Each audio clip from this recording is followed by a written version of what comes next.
Hi guys, and welcome back to Keep Smiling Adventures, and I've just got back from bikepacking the Dorset Divide. So this video is going to be the route overview, the before you ride, everything you need to know before you go and take on the Dorset Divide, including what's wild camping like, which bike is best, and then finally giving it a difficulty rating, 1 being super easy and 10 being super hard.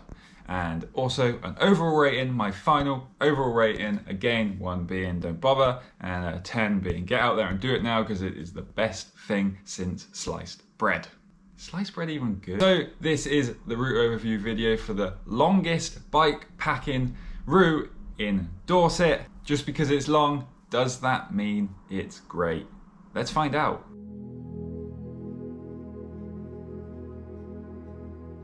The Dorset Divide is the longest organised bikepacking route in Dorset, consisting of around 330 miles and over 22,000 feet of climbing, taking in anything and everything in Dorset. This route is officially organised by a company named Spoked and has an entry fee of £55 if you would like to do it in the organised ride. This route will take you on an adventure on Dorset's old drove roads, coastal cliff tops, single track bridleways, and lots of country lanes. This route is best done over multiple days, probably anything from 3 to 6 days is probably best. If you like cafes, tea rooms, and pub stops, then this route has them in abundance. This route takes in lots of sights, including Old Harry Rocks, Corfe Castle, the Hardy Monument, Cannington Viaduct, Gold Hill, also known as the hill from the Hovis advert, so there is lots to see along the way.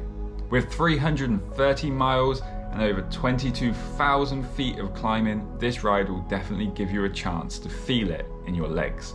If you like single track, then you will get to enjoy some hidden single track gems, although you may have to get scratched up by thorn bushes and stung by stinging nettles a little bit before you get to enjoy them. As this route uses multiple different types of ways, it is best to use a GPS device for navigation.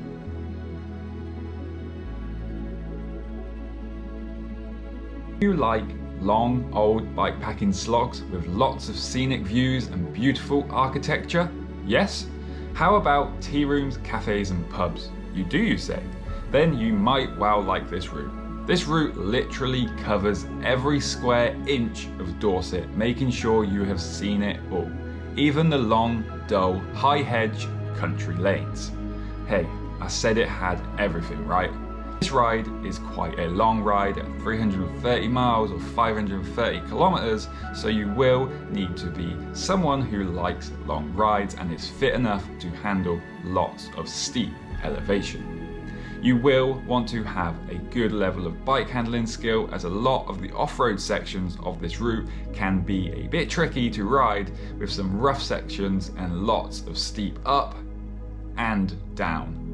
Road slogs feature on this ride quite a lot, mostly on the inland section of this route, so you will have to be comfortable with riding with traffic. Most of the roads you will ride though are quiet back roads, but there are a few sections that may become busy, and there is also a really busy crossing of the A35 just past Upline, which is a very busy road. There is no official crossing here, which makes it a terribly hard road to cross if it is busy. As this route is based in Dorset, it means there are lots of places to stop for refreshments, so you don't need to be super self-reliant. You will normally be able to find a little village shop in the smaller villages and bigger shops in the more built-up areas, and plenty of cafes and tea rooms to find cake if that's your thing. Unfortunately, this route uses quite a few bridleways that are narrow and become overgrown and unrideable a lot of the time, so be prepared for stings and scratches along the way on this route.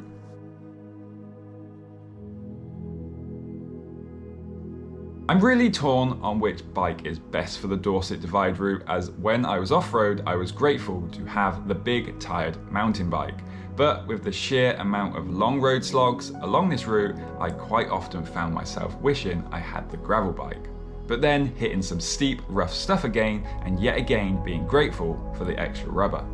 I think if you are looking to do this on a gravel bike, then you are going to be wanting more towards the bigger end of the gravel tyre choice, around 45mm or more. A hardtail mountain bike would be good also, but you might find the long, endless road sections a bit tedious after the first few. Ultimately, I don't think there is quite a perfect bike for this route, but I'd probably be edging more towards the gravel bike. But one thing is for sure, you will want the easiest gearing you can find, as there is a lot of steep climbing to be done.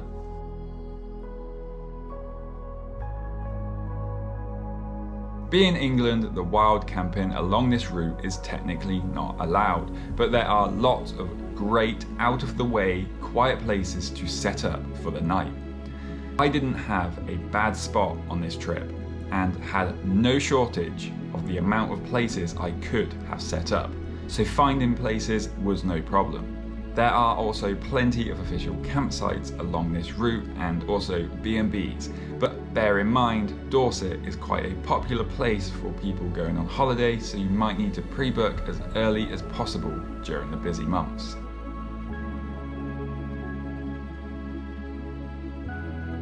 The difficulty of this ride is going to be a 6.5 out of 10. Although this route does contain some technically challenging terrain, but typically doesn't last too long, it can get rough, making it tiring.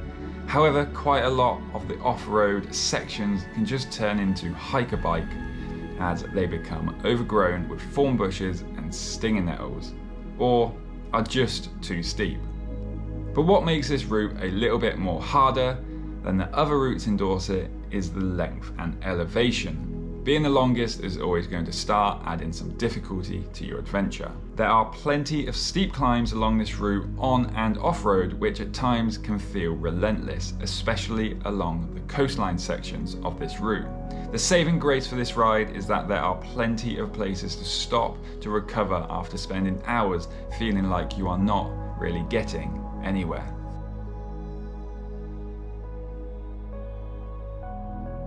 So my overall rating for this route will be a 5.5 out of 10. It may be the longest bikepacking route in Dorset, but that doesn't always relate to great. While riding this route, I couldn't help feeling that a lot of that distance just feels tedious, and really it's just there to be able to make this route the longest. And unfortunately, in the effort to be the longest route, it had a lot of boring sections. Long road slogs with high hedges with nothing to see. It often felt like a lot of the time I was just riding around with no idea why or what the point was to be going in this or that direction, as it nearly always felt like we took the long and less flowy route with no reward. Many times this route just goes out of its way just to come back to where you were just a little bit further up the road. This became very tedious very quickly.